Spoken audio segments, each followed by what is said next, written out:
Bueno, les decía que íbamos a hablar con dos mujeres que tienen muchísimo peso en cuanto a lo académico, en cuanto a la trayectoria, a la experiencia, y arrancamos con Carmen Colazo. Hola Carmen, ¿cómo estás? Un gusto, Leo. Un gusto también estar aquí con Connie y con la audiencia de Ñandutí. Muchas gracias. Bueno, Carmen es abogada, licenciada en Ciencias de la Información, es magíster en Sociología, doctora en Derecho, doctora en Género, dedicada a los derechos humanos y al enfoque de equidad de género. Así que es una gran autoridad y un placer enorme poder tratar con la querida Carmen. Bueno, Carmen, el programa tiene que ver lógicamente con todo lo que viene pasando, con esta seguidilla de cosas. Hubo una reunión donde estuviste con invitada y bueno, y ahí Lisa Arela era la que comandaba esto, se escucharon barbaridades realmente, algunas cosas hasta diciendo que el enfoque de género era nazi, cosas así tremendas realmente, que después se repitió en discursos también cuando se derogó la ley. O sea, se aprobó esta ley, digamos, digamos, para derogar este acuerdo con la Unión Europea.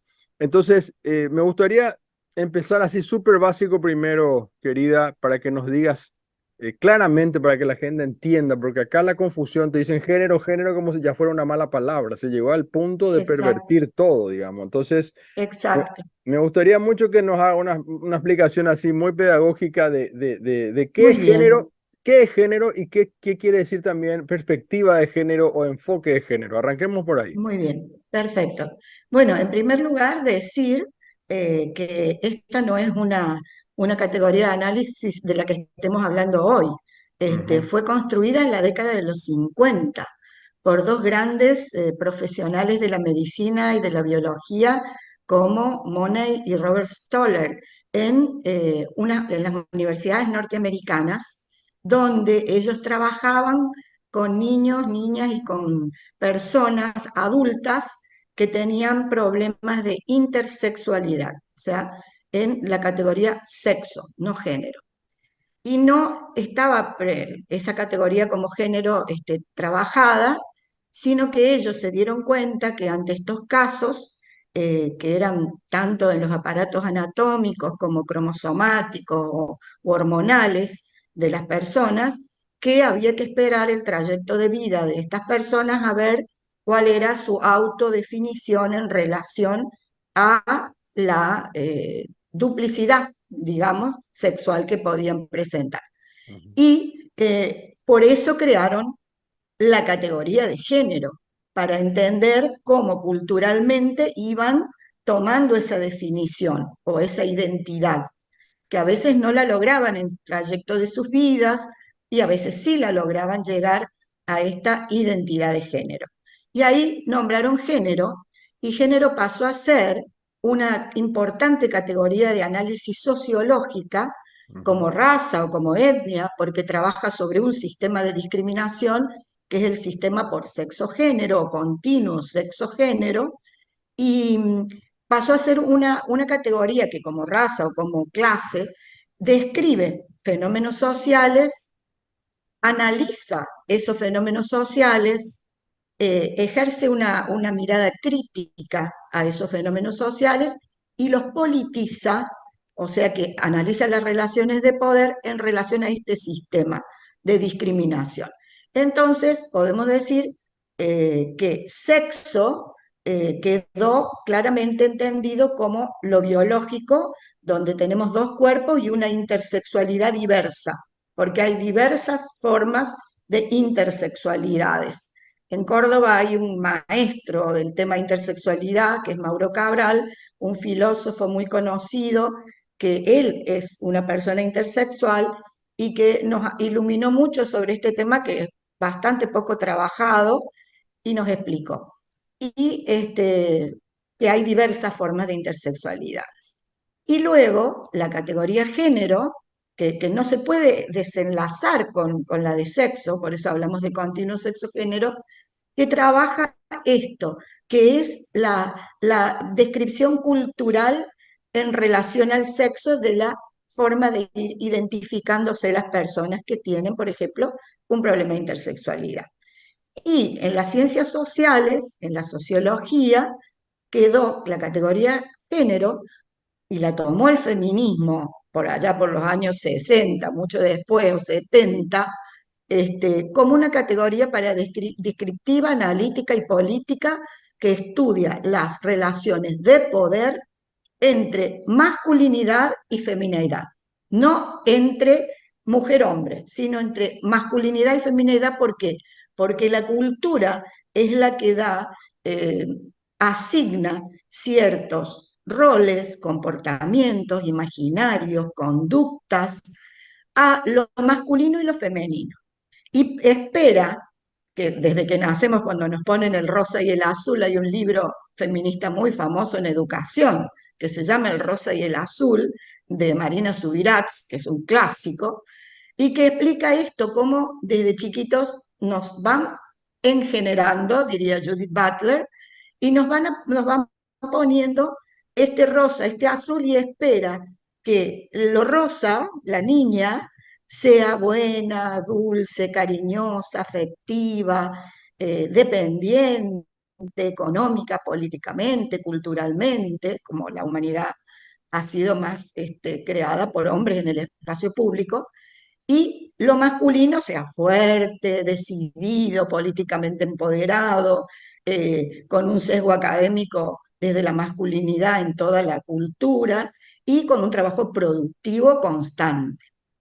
Por eso es que es una categoría tan importante para estudiar este sistema de discriminación, porque da cuenta, la categoría género es una categoría binaria y da cuenta exactamente de las discriminaciones de lo femenino en relación a lo masculino y cómo se empoderó históricamente, como diría Michel Foucault, que muy lejos está de lo que el otro día escuchamos en el Parlamento, porque él trabajaba en micropoderes y nada que ver con el fascismo, y menos aún ser esposo de Simone de Beauvoir, hasta lo casaron con Simone de Beauvoir, porque Michel Foucault en su tesis doctoral, que es la historia de la sexualidad, que es un clásico de primer nivel, Ujú. plantea esto, cómo los hombres fueron en la historia siendo los que ocupaban el espacio público y el poder político, el poder económico, como digo, la cultura académica.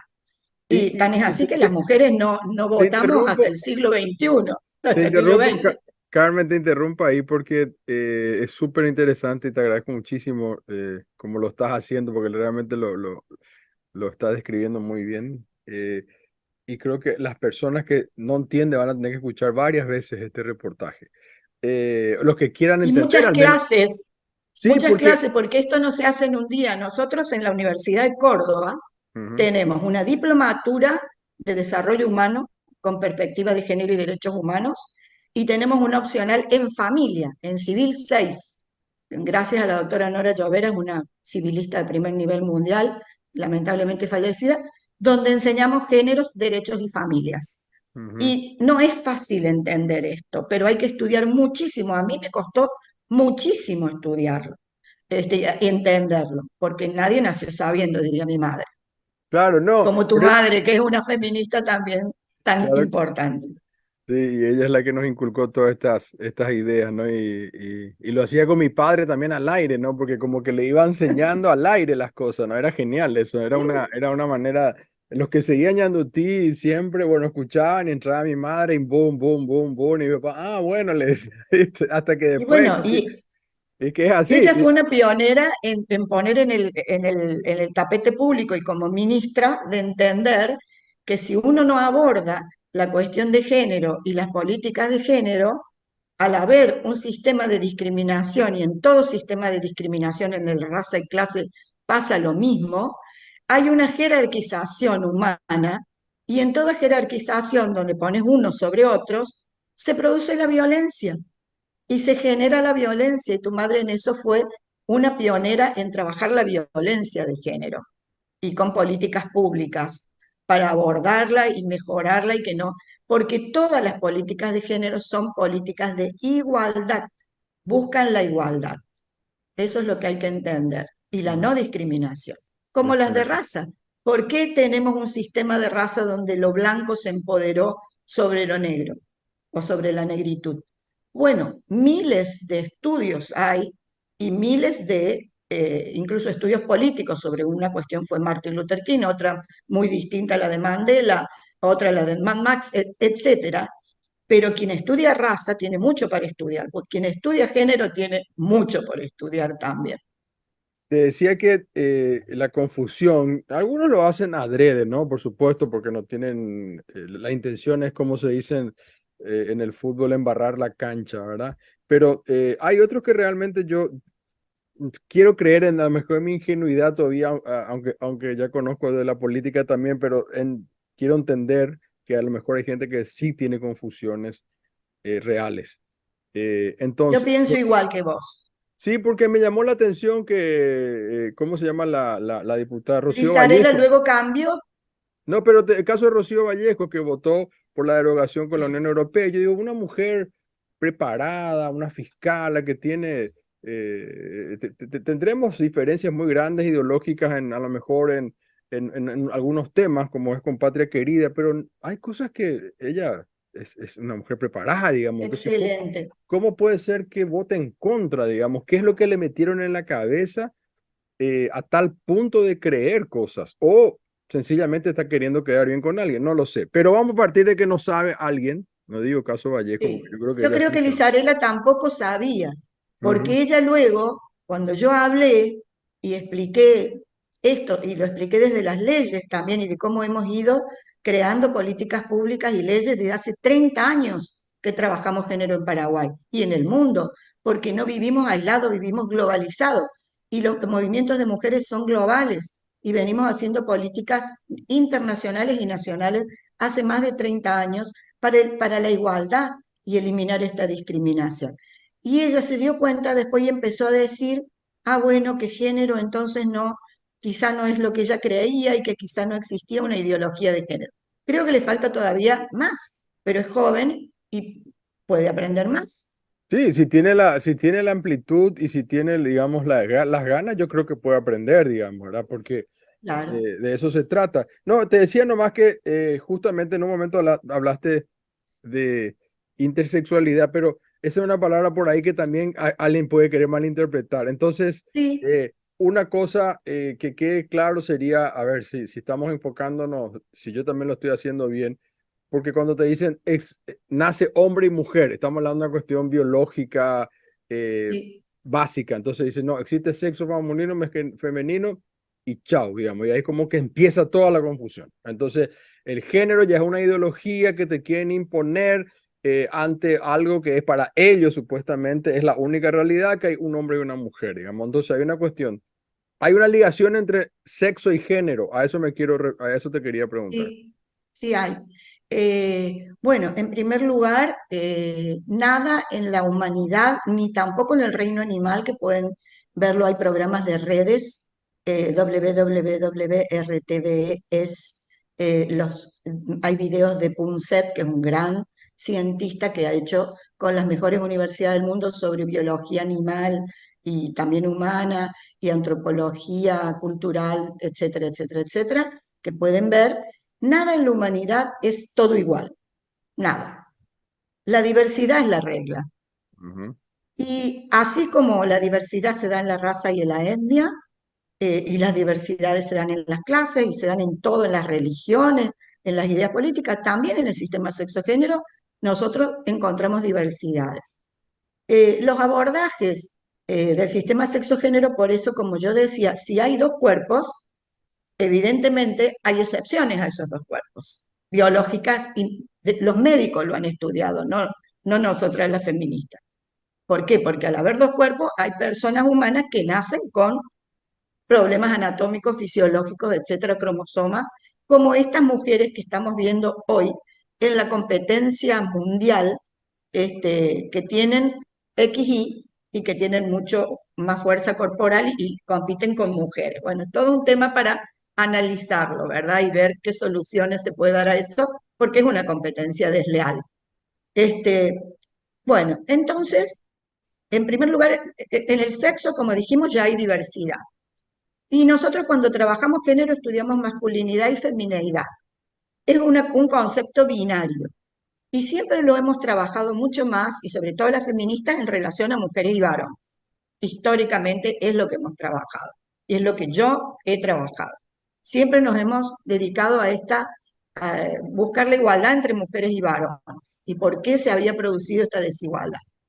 Pero también hay otra teoría que unida a la teoría de género, porque no son incompatibles, al contrario, en este continuo sexo-género, es la teoría que planteó Judith Butler, que es la teoría de la diversidad sexual.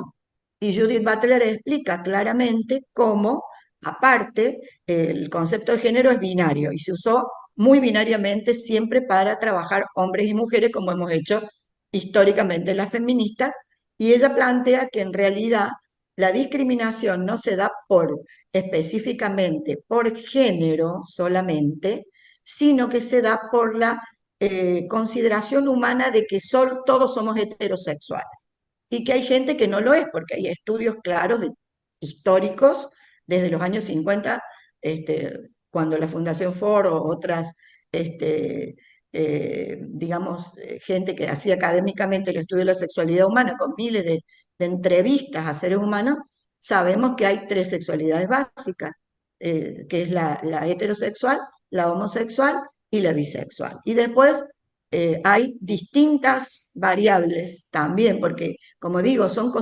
sistemas muy complejos, como el raza-etnia. Imagínate la variabilidad que tenés entre el blanco y el negro, y el amarillo, rojo, etcétera.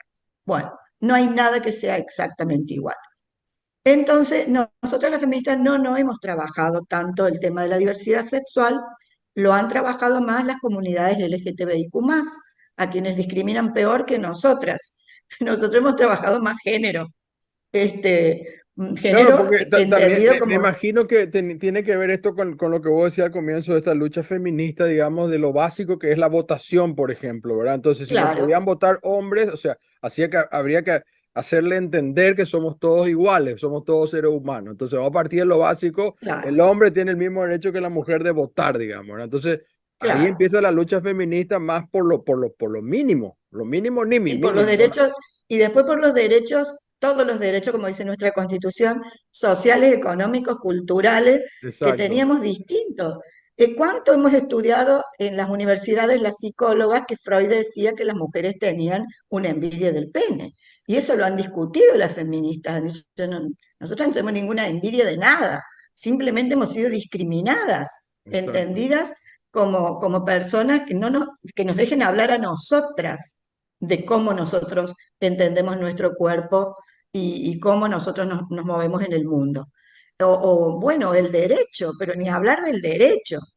Yo que estudiaba en mi facultad de Córdoba, que es una facultad bastante progresista, pero cuatricentenaria de un nivel espectacular, yo estudié hasta cuando yo iba a la facultad, que nosotras las mujeres estábamos en el régimen de menores e incapaces, y que éramos incapaces de hecho, y te digo que también éramos de derecho porque no votábamos. Imagínate, las argentinas votaron en el 52.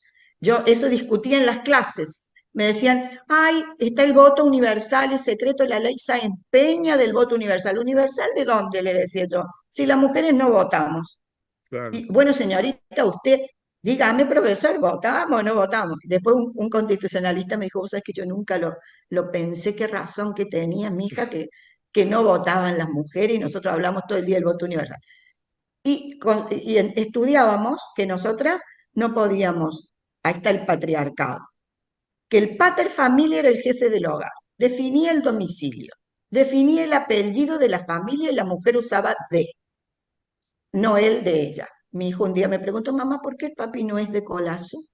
Claro. Bueno, después, legados, herencias, donaciones, teníamos que tener autorización marital para recibirla, porque el patrimonio era del pater, como la patria potestad sobre los hijos era del pater, no era de la mujer.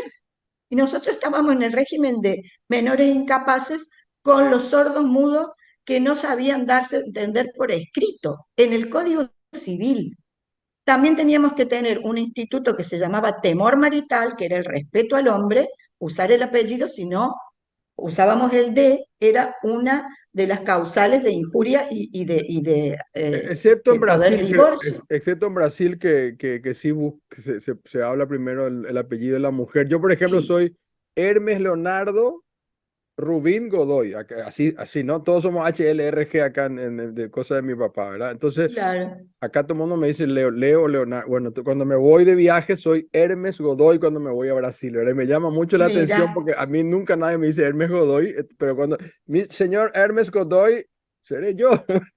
Espera, y Carmen, yo que al revés, se nos va. Argentina que es tan patriarcal, Sí, yo soy Carmen Colazo, pero porque en Argentina solo nos ponen el apellido del padre, nada más. Y felizmente, al casarme con un paraguayo, mis sí. hijos llevan el apellido mío, porque mi marido paraguayo quiso que mis hijos sean Cano Colazo. Ah, muy Y bien. son Cano Colazo, porque me decía, cuando vayamos a Paraguay, van a creer que son hijos de mamá soltera. Le digo, a mí no me preocupa eso. Bueno, yo soy Colazo como es mi papá. Seguimos con esto. ¿Sexo y género es lo mismo? No, no es lo mismo. Como digo, sexo tiene una connotación y aparte es más referido a lo biológico.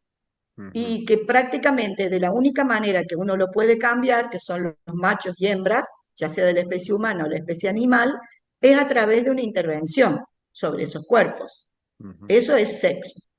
Y Ok. género es, como digo, la diferencia de poder, ya es una categoría sociológica que trabaja sobre el poder y la no igualdad o la igualdad entre masculinidades y feminidades, ¿sí? Y por lo tanto, que nos da cuenta cuando estudiamos y analizamos toda esta capiti diminutio que han tenido las mujeres en la historia y que tenemos que mejorar con políticas de género. Porque Naciones Unidas, cuando iniciamos el Ministerio de la Mujer, nos hablábamos de políticas MED, Mujer en Desarrollo, se llamaban las políticas allá por los años 90. Entonces trabajábamos la mujer y que la mujer debía empoderarse y la mujer podía trabajar sin que el marido le diga y la mujer podía ejercer la patria potestad. Mercedes Sandoval cambió gracias a eso todo nuestro Código Civil. Pero había una cuestión que era muy importante, que no trabajábamos la desigualdad. Entonces luego Naciones Unidas pasó a políticas GED. En ese caso, una compañera feminista venezolana que fue ministra de la Mujer, Evangelina García Prince, tiene unos trabajos fantásticos de cómo pasamos de políticas MEDAGED, porque ahí cuando veíamos la desigualdad, ahí veíamos las políticas de cómo reducir las brechas de género para la igualdad. Y en el Ministerio de la Mujer, primero hicimos los programas, programas de igualdad. Los primeros se llamaban Programa Nacional de Igualdad de Oportunidades para la Mujer. Y los que vinieron después, entre mujeres y hombres, porque ahí ya aplicaba la mirada GED, la mirada género en desarrollo, y buscábamos, bueno, en educación, ¿cómo estamos? En salud, ¿cómo estamos? En salud, es el cuerpo del hombre el que se trabaja como único cuerpo. Y todo lo que hay de la salud de la mujer, del embarazo, del parto, de la lactancia, no se trabaja. No se trabaja la mujer cómo sufre la discriminación cuando va a parir. Más aún si es madre soltera, que la tratan como si fuera una mala mujer, ¿verdad? Y todo ese Carmen, tipo de cuestiones. se nos está yendo esa primera parte. Se- se- Tenemos que vincular esto muy rápido con el patriarcado, porque de ahí nace un poco el pensamiento de esto que decíamos antes. Habrá gente que sí realmente lo hace a propósito para embarrar la cancha y hay otro que tiene una confusión, digamos, por tantos años. Y ese patriarcado realmente, yo le decía a Mariana, mi esposa, que ella trabaja con pueblos originarios, que también veo en los pueblos originarios, ¿verdad? Porque el otro día Claro, estuve en una exposición en Curitiba sobre sobre pueblos indígenas y, por ejemplo, el vestuario, el arte plumario, todo está relacionado más bien con el hombre, el hombre, el hombre, el hombre, el hombre, el hombre, todo es el hombre, ¿verdad? O sea, sí. entonces esto también está llevado a una categoría, De acuerdo a los estudios, hay una antropóloga feminista, bueno, Margaret Mead, Levi Strauss también lo dicen, pero hay una antropóloga feminista que su libro se llama Antropología y Feminista, que es Henrietta Moore, que es excelente en ese tema, y ella plantea eso, plantea que el patriarcado es lo único que hemos conocido en la humanidad, desde el inicio de la humanidad hasta hoy. Quizá al inicio de la humanidad, cuando era más tribal la sociedad, era menor el poder del patriarcado. Después se fue empoderando con estos hombres a caballo que agarraban territorio y se quedaban con las personas, inclusive, como dice Foucault en su texto, y va contando toda la historia de la humanidad y mostrando este empoderamiento masculino del patriarcado. El patriarcado existió siempre. ¿Y dónde se consolida para nosotros, Occidente? De Pero una decime así, manera, primero decime en 30 segundos qué es el patriarcado para que la gente pues enganche con lo el otro. patriarcado es eso, el empoderamiento de lo masculino sobre lo femenino histórico en la humanidad y que le da todo el poder político, económico, cultural, en todos los niveles al varón en relación a las mujeres. Por algo nosotros votamos, como vos decías, después de 20 siglos. Ujú. Así de fácil, no pueden decir que no. ¿Y dónde se cristaliza en el derecho romano? Por eso nosotros las abogadas y abogados, más que nadie, vemos el patriarcado, y sobre todo las que estudiamos en épocas que todavía el feminismo no incidía, vemos ese patriarcado tan crudo dentro de la norma, porque además el patriarcado fue ley históricamente. No podía salirte de la ley, esa era la ley. La mujer no se podía divorciar. Y quiero aclarar que las iglesias en aquella época, el cuco que ahora hacen con el género, lo hacían con el divorcio. Las mujeres no se podían divorciar, no tenían derecho a sacarse el apellido de, si no era injuria grave y el marido la podía Pero repudiar. el patriarcado está tan metido en todos lados, o sea, en las religiones también, la mayoría de las religiones siempre ven un hombre, ¿verdad? O sea, Y ahí viene, de ahí viene, del poder en la ley, sobre todo en Occidente, del derecho romano. Pero históricamente viene del empoderamiento religioso eh, al lado del empoderamiento político de los reyes, de los nobles, etc. Y lo podemos ver muy bien porque en Oriente, que son estados confesionales, aún es brutal el patriarcado. Las mujeres no pueden ni siquiera manejar un auto, tienen que salir con el burka. Y eso es lo que yo decía estos días, ¿nos quieren? Dentro de poco nos ponen el burka, porque nosotros no somos un estado confesional, eso hay que aclarar. Todo esto va contra la Constitución del 92. Nosotros somos un Estado laico, respetamos todas las religiones y cultos, brindamos todos los derechos a las mujeres en la Constitución del 92, somos un Estado social de derechos, o sea, que la igualdad y no solo la libertad está en nuestra Constitución. Y si nosotros no respetamos este Estado de derecho, no confesional, social, igualitario, con una democracia participativa y pluralista, estamos haciendo una no democracia, instaurando una tiranía, Aristóteles, hay que estudiarlo también, y lo que dice Stuart Mill, una tiranía de la mayoría, que porque yo soy mayoría puedo eliminar el Estado de Derecho y hacer la norma que se me ocurra desde el Parlamento. Dahl también lo estudia muy bien. Entonces, no, la democracia es el gobierno de la mayoría con respeto a la minoría. Y acá somos una minoría los que queremos igualdad. Bueno, genial, pero que nos respeten. Si los otros no quieren igualdad, pero no pueden hacerlo porque es inconstitucional. Están yendo fuera de la Constitución, están reformando la Constitución del 92 a nivel parlamentario. No se puede hacer eso. no se debe. Estamos haciendo una tiranía de la mayoría, está escrito en la teoría jurídica, en la teoría aristotélico-jurídica y sobre todo en la nueva teoría, Stuart Mill ya lo dijo en la década de los 50, y Dahl lo desarrolla espectacularmente. Quien quiera leerlo puede sacar buenos análisis para oponerse a esto de que a ley limpia, porque tengo mayoría, elimino la igualdad, no respeto las políticas de género, estoy en contra de la multiculturalidad, o sea, de los derechos de los indígenas, etcétera, y no respeto a las minorías. Incluso las minorías sexuales o de género, que también existen y deben ser respetadas porque vivimos en un Estado social de derecho con libertad e igualdad. El artículo 137 pone la prelación de las leyes, primero la Constitución, que dice todo esto, y después los tratados internacionales de derechos humanos. Tal Entonces, cual. si nosotros queremos romper eso, vamos a romper con el Estado de Derecho y vamos a romper con el Estado social de derecho y con la democracia y el republicanismo.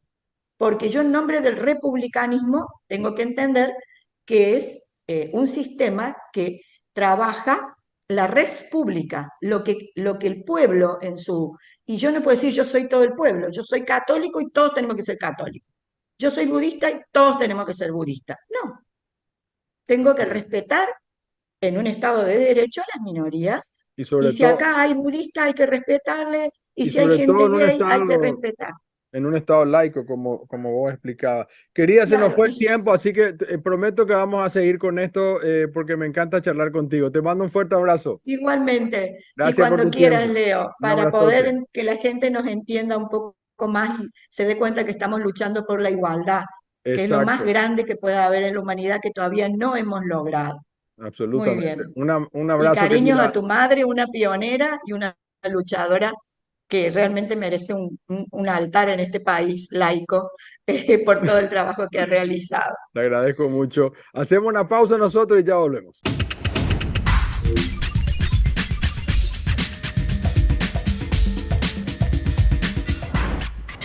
Bueno, aquí estamos. Les decía que íbamos a hablar con Lilian Soto, una mujer que admiro mucho. Ella es especialista en administración pública, políticas públicas y género, con una súper amplísima experiencia de trabajo en la sociedad civil y en organizaciones de mujeres. ¿Cómo estás, Lilian?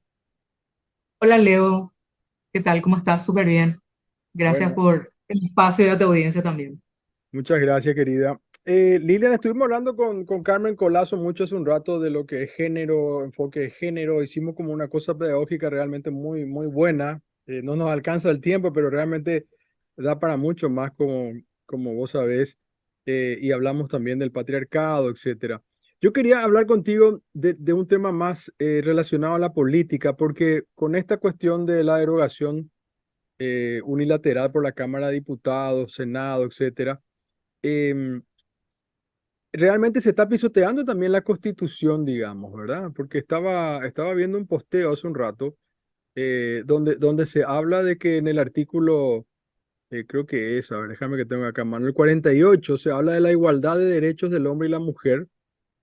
Y dice que tienen derechos iguales, civiles, políticos, sociales, económicos y culturales, y que el Estado promoverá las condiciones y creará los mecanismos adecuados para que la igualdad sea real y efectiva, ta, ta, ta, ta, ta. O sea, de alguna manera estamos pisoteando la propia Constitución. Bueno, en mi opinión, no solamente la Constitución, sino también todo el trabajo realizado por el propio Estado paraguayo desde ya hace 3 décadas. Porque la construcción de la institucionalidad y de las políticas públicas de género no es cuestión de un año, 2 años, no es cuestión de una persona, de dos personas, es cuestión de todo un proceso que hizo el Estado paraguayo con participación plena de su representación en los diversos ámbitos, no solamente nacionales, sino también internacionales. Es decir, el propio Estado paraguayo ha participado en los procesos de debate sobre la igualdad de género, sobre los mecanismos que había que implementar para lograr que la igualdad sea real y efectiva en toda la región. Es decir, hay diversas instancias en donde esto se discute y Paraguay estuvo presente participando y llevando adelante posicionamientos para que se puedan generar instrumentos en toda la región de modo que se efectivice la igualdad de género. Y cuando hablamos de igualdad entre hombres y mujeres, tenemos que pensar en cómo hacer que eso sea efectivo y a partir de ahí entran ciertos instrumentos, elementos. Es como, a ver, si estudias biología o si estudias medicina, no puedes no saber química y no puedes no utilizar la química y la física porque ahí te provee de los instrumentos para que vos puedas desglosar todo lo que es, puedas entender lo que significa la biología, lo que significa la medicina, el cuerpo humano. Bueno, para entender lo que significan las relaciones de desigualdad entre hombres y mujeres, las relaciones de dependencia, de subordinación, existen instrumentos como es la categoría de género, es decir, es una categoría, es un elemento que te permite identificar cuestiones y la discusión sobre género y sobre los instrumentos que se construyen a partir de la categoría social, de las ciencias sociales de género, fueron debatidos por Paraguay y fueron debatidos en gobiernos colorados. Eso también es una cuestión muy interesante de ver porque, claro, tuvimos apenas después de 1989 4 años de un gobierno no colorado, que fue el de Lugo. Antes y después, todo el proceso de generación de políticas públicas de igualdad de género con ese nombre, con los nombres de igualdad de género, perspectiva de género, enfoque de género, fueron debatidos por gobiernos colorados, fueron impulsados por personas que estaban en esos lugares, que tuvieron todo el proceso de formación, de comprensión, de entendimiento, como para hacer que estos instrumentos funcionen. Por eso están en política, cuando quienes hacemos militancia política hablamos sobre estos temas, es que decimos con tanto énfasis que esta es una cuestión de una burda utilización de un intento de crear un enemigo interno para producir, por una parte, una destrucción de aquello que necesitan destruir como para tener manos libres y por otra parte como cortina de humo porque se utilizan los temores y los miedos de la gente, que son a veces temores y miedos legítimos, pero se intenta utilizar un enemigo que aglutine a ciertos sectores y les permitan a partir de ahí a quienes hacen uso del Estado de otra manera, a las organizaciones mafiosas que existen, cooptando el Estado para hacer lo que quieren, mientras el pueblo, la gente se ocupa de ese enemigo interno que le da miedo y que con base en falsas noticias, en falsa información, en difundir todo esto como con campañas comunicacionales, entonces van instalando estos temores que después colocan al país en una situación difícil, como es la que significa que con una ley se intente derogar un convenio internacional y con eso se deje sin recursos a un ámbito tan importante como la educación. Entonces, digo con esto, Leo, que hay que conocer, por eso hay que informar. Te doy un ejemplo. Durante el gobierno de Cartes se instaló la red de mecanismos de género del Poder Ejecutivo. ¿Qué significa la red de mecanismos de género del Poder Ejecutivo? Todas las entidades que tienen una unidad de género que trabaja por la igualdad de género en su área, porque en cada uno de los ministerios se tiene que trabajar por la igualdad de género para lograr la igualdad realmente. Es decir, el Ministerio de Agricultura de Agricultura y Ganadería tiene que tener una política al respecto. Pues hay una política de igualdad de género, una política de igualdad de interculturalidad en el ámbito de la agricultura y para eso hay una dirección de género. Para eso hay una dirección de género en el ministerio tal, en el ministerio tal, en el ministerio tal, en el Poder Judicial, en el Tribunal Superior de Justicia Electoral.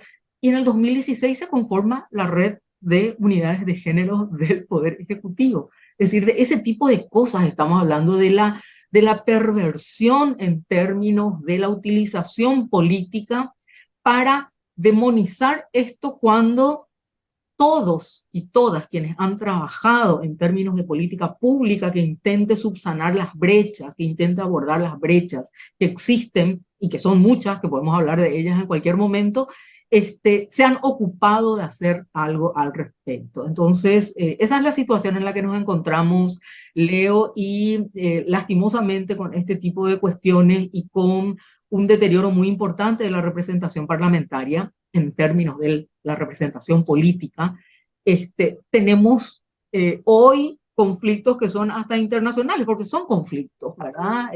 No es gratis que uno hace esto de firmar un convenio, recibir la mitad de la plata, después tratar de modificarlo. Un convenio puede tener adendas, pero las adendas se discuten en mesas. No se hace un proyecto de ley para intentar derogar un convenio y eso lo sabe todo el que trabaja en términos de política pública. Entonces, en realidad es una vergüenza lo que están haciendo las élites políticas en nuestro país, y no es solamente la élite política colorada. Hoy no existe liberalismo en Paraguay. Es decir, ¿cómo puede ser que liberales estén en contra de las libertades básicas? ¿Cómo puede ser que liberales estén siendo antiderechos y fundamentalistas, cuando han sido los propulsores históricamente en términos ideológicos de las libertades. Entonces, realmente estamos en un momento en el que tenemos que colocar todo esto con fuerza, tenemos que discutir, tenemos que recordar historia, tenemos que recordar lo que nuestro país ha hecho, tenemos que ver las construcciones que se han producido y cómo esas construcciones institucionales hoy están en peligro. Y están en peligro porque hay grupos mafiosos que cooptan el Estado y necesitan tener ese enemigo interno. Y hoy el enemigo interno ya no es la izquierda. Destruyeron izquierdas en muchos lugares. Es decir, las izquierdas se autosuicidan en nuestros países. Entonces, el nuevo enemigo interno es hoy todo lo que significa aquello que apela a los miedos más profundos de las personas. Y los miedos más profundos son aquellos miedos que son los que implican los tabúes en los que nos han socializado. Entonces, los miedos que se han incorporado a partir de lo que es este proceso de construcción cultural que tiene tantos elementos de discriminación y que generan los sistemas sociales como el machismo, el patriarcado, el racismo, la xenofobia, el etnocentrismo, el colonialismo, es decir, todos tienen una matriz similar, la matriz de aquello que Y Lilian, implica perdón, creer en una sola cosa y lo demás no existe y no reconozco la diversidad. eh, te quiero preguntar, a ver si podemos entender en qué momento viene ese clic o ese cambio, porque estabas hablando que en el 2016, durante la época de Cartes, digamos, se conforma esta red, digamos, ¿no? Sin embargo, en la misma época de Cartes empieza nuevamente eh, con estas políticas de desaparecer la palabra género. De hecho, Enrique Riera, que era su ministro de Educación, dijo, no vamos a hacer volar. El propio Cartes, creo que en una entrevista dijo, yo no sabía que en la Constitución decía, o sea, ¿en qué momento empieza a darse vuelta esto? Tiene que ver con una agenda internacional, porque ellos nos quieren endilgar a nosotros, no, ustedes son la gente, la Agenda 2030, te dicen, ¿no? Entonces a mí me parece que es al revés realmente, o sea, hay gente que tiene una agenda donde puede compartir Enrique Vargas Peña con Cartes la misma idea en ese aspecto, por decirte. ¿En qué momento viene este cambio? Y creo que podemos ver como una cuestión muy clara que en la segunda mitad del siglo XX, perdón, en la segunda década del siglo XXI empieza todo un proceso de reorganización fuerte de todo lo que se conoce como el grupo de las ultraderechas, del alt-right, es decir, de todo aquello que implica pensar en cómo someter a los diversos grupos y sectores que generan procesos de resistencia, de desafío a los status quo, porque con ese sometimiento es mucho más fácil controlar las sociedades en términos estructurales y en términos económicos. Hay una autora que es espectacular, que yo no sé si alguna vez la leíste y si no, es muy interesante, que se llama Naomi Klein. Naomi Sí, Klein ha escrito uno de sus múltiples libros, se llama La doctrina del el capitalismo del desastre o la doctrina del shock.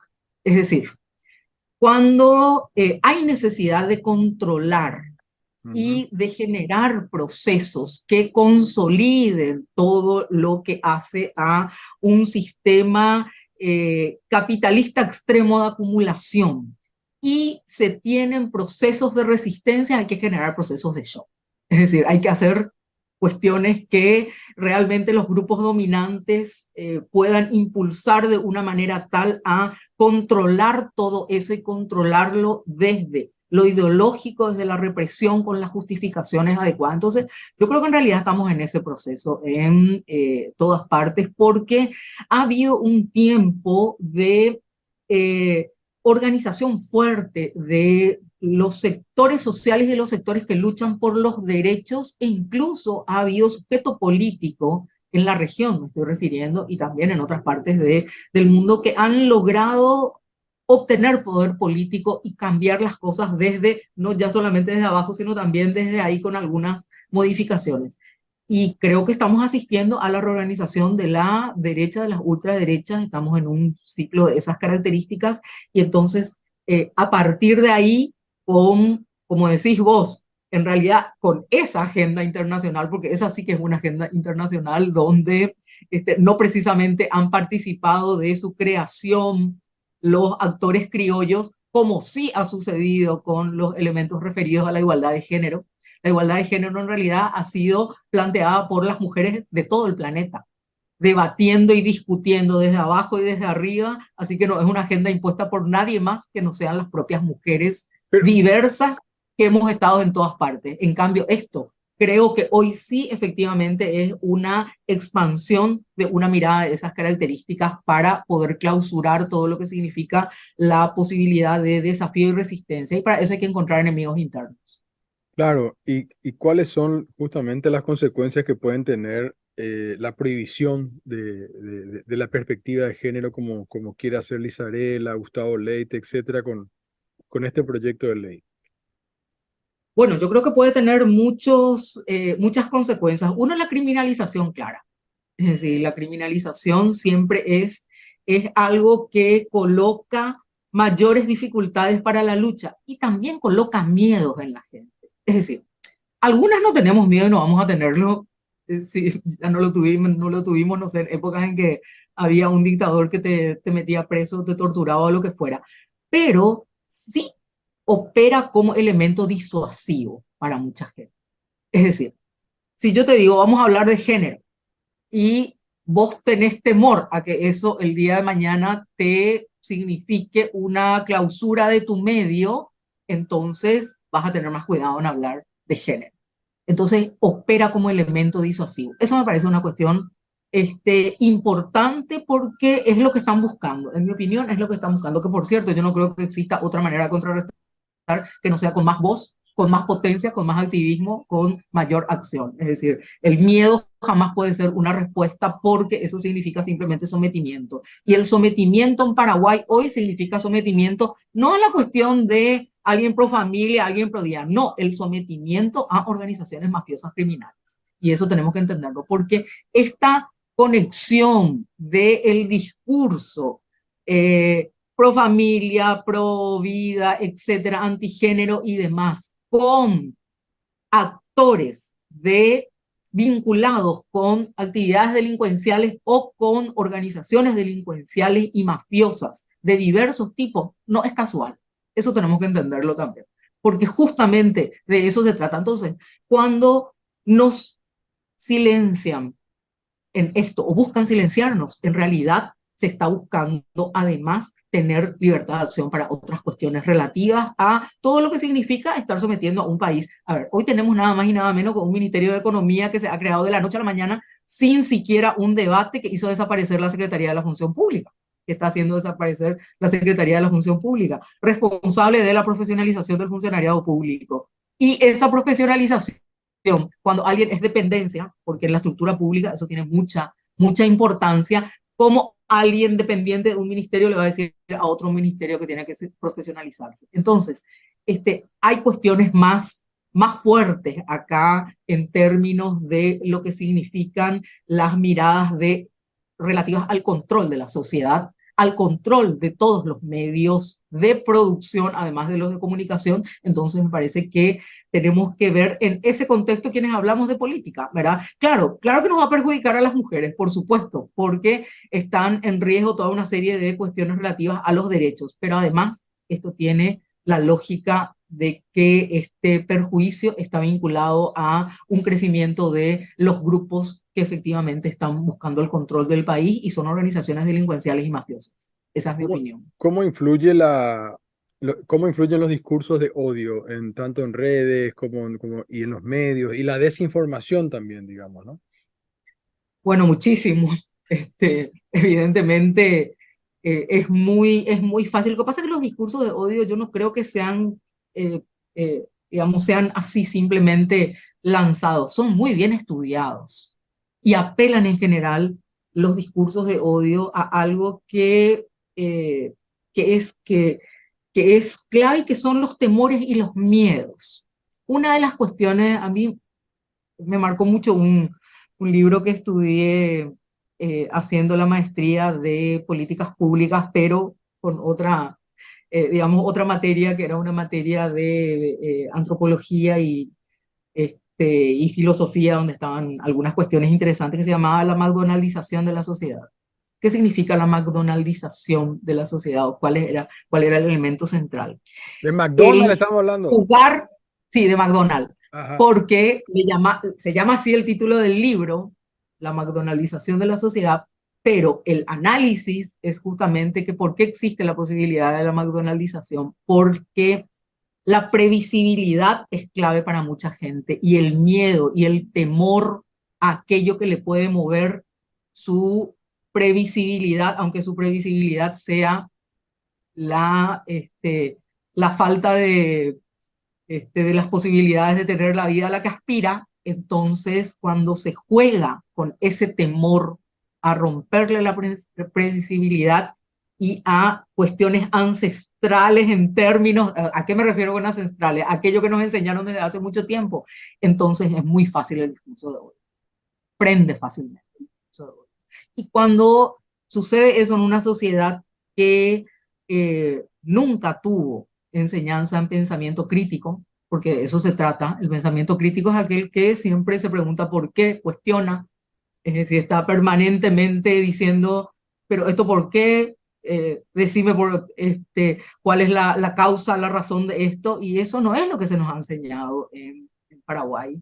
Y no solamente a nosotros, nosotras, nosotros en la época de la dictadura, sino después estuvo tutelado por el mismo partido que era el responsable de la dictadura, así que siguió con esa misma mentalidad todo el proceso sin que se hayan hecho cambios. Entonces, cuando no hay capacidad de pensamiento crítico, es muy difícil identificar qué es aquello que te están planteando como verdad o como mentira, y el discurso de odio así prende muy fácilmente. ¿Y qué Centralizar necesidad en algo, había, Lilian, te sí, parece a vos de hacer ahora todo este? Porque tienen copada, digamos, el Parlamento, ¿verdad? Acaba de terminar la elección. Yo no creo que ese discurso antigénero, anti todo, pro vida y familia haya sido el que le haya dado el triunfo. Yo creo que hay múltiples razones por las cuales ganó el Partido Colorado.